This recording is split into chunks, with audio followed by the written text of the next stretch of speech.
Hi guys, welcome back to my YouTube channel. My name is Ese Nuesiri, and in today's video I'm going to be sharing with you struggles of being abroad, my own struggles. Yes, because life is not easy. It's not as easy as it seems. Everybody just thinks like, oh, you've gone abroad, so you're living the rich girl life or you're living the pink life. No, I'm here to give you the harsh realities from my experience both living in France and also living in the UK, in London. So if you're interested in this video, definitely keep watching.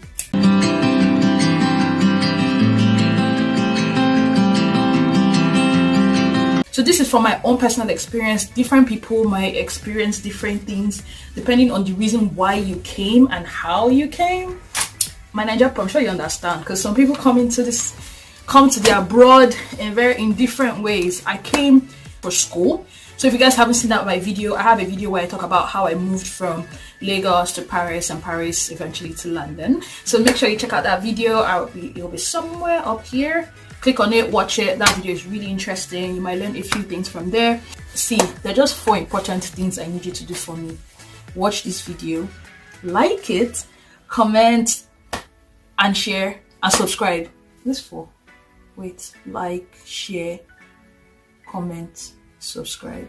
Yeah, 4 things. Please. The very first thing most Nigerians will tell you when they move abroad, or rather, I didn't know about this, but most people don't know, but I guess it's becoming common right now, is that you're gonna be lonely.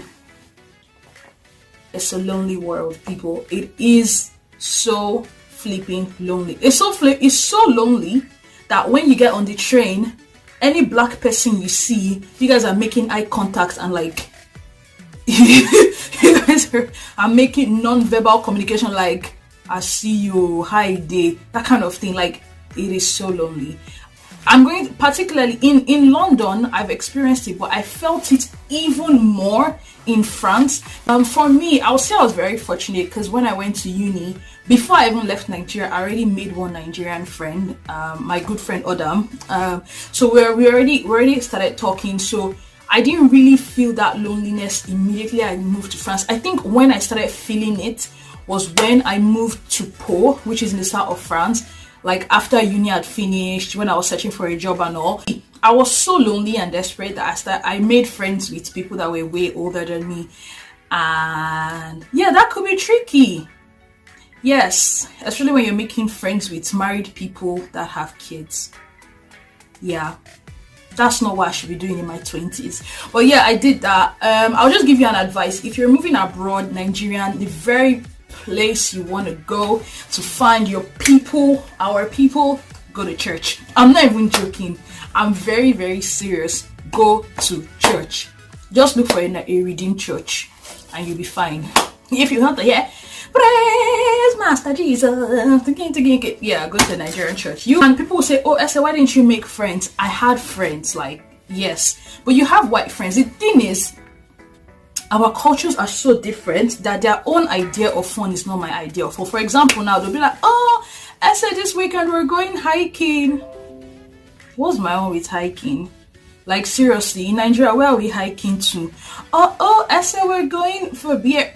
I don't know, but like, as a Nigerian female, I don't think this is how I grew up. Drinking is not a thing. It's not a thing that a lady should be proud of. So when you're saying things like, oh, we're going to the pub and all that kind of stuff, I'm like, that is not me. Personally, I don't really like to drink, but yes, I did eventually start drinking, but not like a crazy drinker, obviously. And even this year, I mentioned it, like, I just said I'm not going to do that anymore. But it is not funny. It is so lonely. Another thing that made it even very difficult for me to make friends, that kind of made me lonely, is the fact that in France in particular, the language. Now, in France, you're going to get a lot of, or rather, I found that there were tons of Latin Americans, there were tons of French-speaking people, obviously. So it was kind of hard. Like, you go out with your friends, they all speak English, you get this. But when you go out, somehow, before the night is over, everybody will switch to either speaking Spanish or and you're just there sitting like, what in the world am I even doing? This is annoying. So the time that you will really, really, really feel it is during Christmas. Nobody even tells me. As in, I just thank God that I actually have family, like my family that I can go and visit during the festive period, because Christmas abroad is not like dirty December in Nigeria. That you will notice. That's why a lot of Nigerians like to go back to Nigeria during Christmas, because it is so freaking boring here. It is so boring. Like on Christmas Day, I'm not even joking. There will be no transport. All the buses, everybody's in their house. It's kind of like lockdown. There's no group. There's no bedroom. So dating. You know how, as a fine girl now, like me, if I was in Nigeria, I'm not even joking, I think I'll be married by now. Dating abroad is hard. It is hard. First of all, finding black guys that make sense, I don't know how people do it. It just takes the grace of God. You know how in Nigeria, like, to find babe now, you just need to package, go to some certain places, and somebody will just be feeling you, and they'll walk up to you, they'll toast you, you do shakara, all this kind.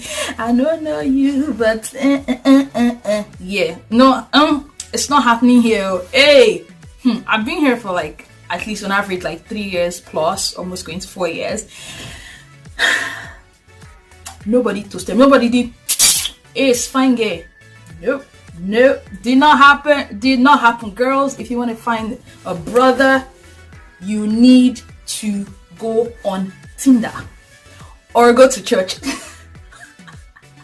I'm not even joking. If you need a day, just go to church. Go to church if you are looking for the holy ones. So, because I don't think everybody in the church is holy though. Or you go on Tinder if you're bold. Or there's so many dating apps. I haven't used them though, but I know people that have used them. So yeah, if you're just thinking that, oh yeah, I'll just look pretty, walk to the store, and then one brother will just sight you and pay for your cab or pay for your groceries and stuff like that happen in Nigeria. Think again. Think a freaking game. Another thing I wanted to talk about is racism. Yes, racism is real. In as much as it's real, I'll just give 2 examples, rather 3. I think in France, I didn't really feel the whole racist vibe that much. It was just one time when I was taking the elevator, and my neighbor, she saw me and she's like, hi. Because she saw the badge of where I worked, and she was like, oh, hi, you work in the XYZ company, cool. And I was like, yeah, cool. She was like, so are you the cleaner? Yes. I'm like, no. I'm a flipping engineer, fam. Don't be looking at me because I'm black, you think I'm the cleaner. Why? So that was one experience. Second one I had in London. Well, I don't know if I would classify this one as racist, but I think it's kind of racist. So I went to use the printer. So I had braids on. One of my braid fell. Do you know what this guy did? He picked it. He picked it, and I'd gone to my desk, yeah. He picked it, came to give me at my desk. He was like, you dropped the hair. Really? If a white lady's hair fell, will you pick it? One strand of her hair fell. Will you pick it and go and give it to her and tell her that her hair fell? For me, to me, it might not be racist, but I felt it was racist.